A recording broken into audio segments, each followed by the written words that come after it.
एक बार का जिक्र है। एक छोटे से गांव में एक नेक दिल लड़का रहता था जिसका नाम छोटू था। छोटू को जंगल की सैर करना, नई जगहों को दरियाफत करना और जानवरों से दोस्ती करना बहुत पसंद था।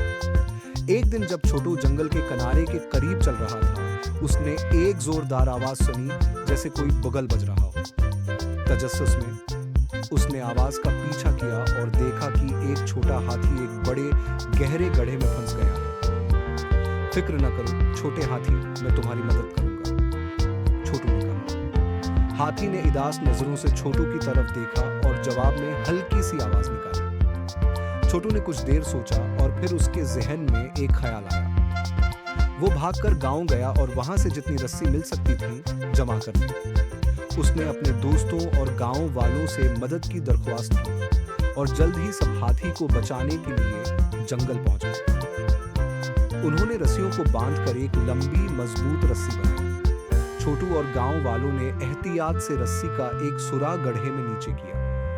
रस्सी को अपनी सौंड से पकड़ लो, छोटू ने हाथी से कहा। छोटे हाथी ने अपनी सौंड से रस्सी को मजबूती से पकड़ लिया।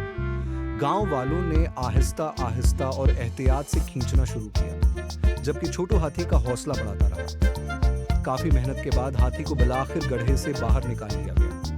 सबने खुशी से नारे लगाए और हाथी ने खुशी से आवाज निकाली।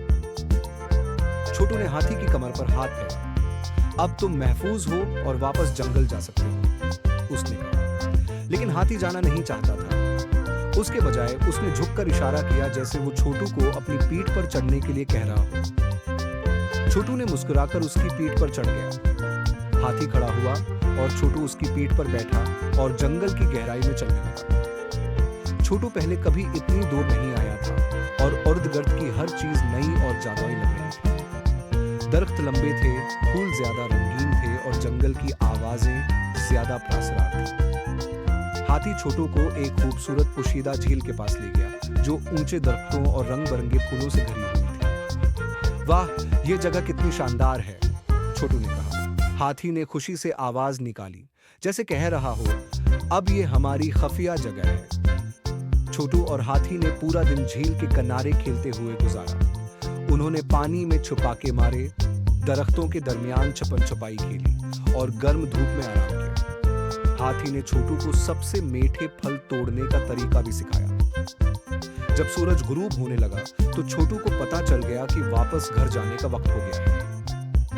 शुक्रिया मेरे दोस्त उस शानदार मुहिम के लिए, छोटू ने कहा और हाथी को जोर से गले लगाया। मैं उस दिन को कभी नहीं भूलूंगा। हाथी ने नरमी से छोटू को अपनी सूंड से उठाया और उसे दोबारा अपनी पीठ पर बैठा दिया। वो दोनों वापस जंगल के किनारे पर पहुंचे। जब वो वहां पहुंचे, छोटू नीचे उतरा और अलविदा कहा। आज दिन के बाद छोटू और हाथी बेहतरीन दोस्त बन गए। कभी कभार हाथी जंगल के किनारे पर आता और आवाज लगाता और छोटू दौड़कर उससे मिलने जाता।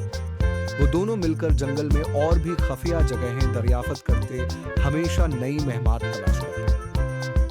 और यूं छोटू और हाथी खुशी खुशी रहने लगे, अपनी खास दोस्ती और जंगल के अजायबात का लुत्फ उठाते हुए।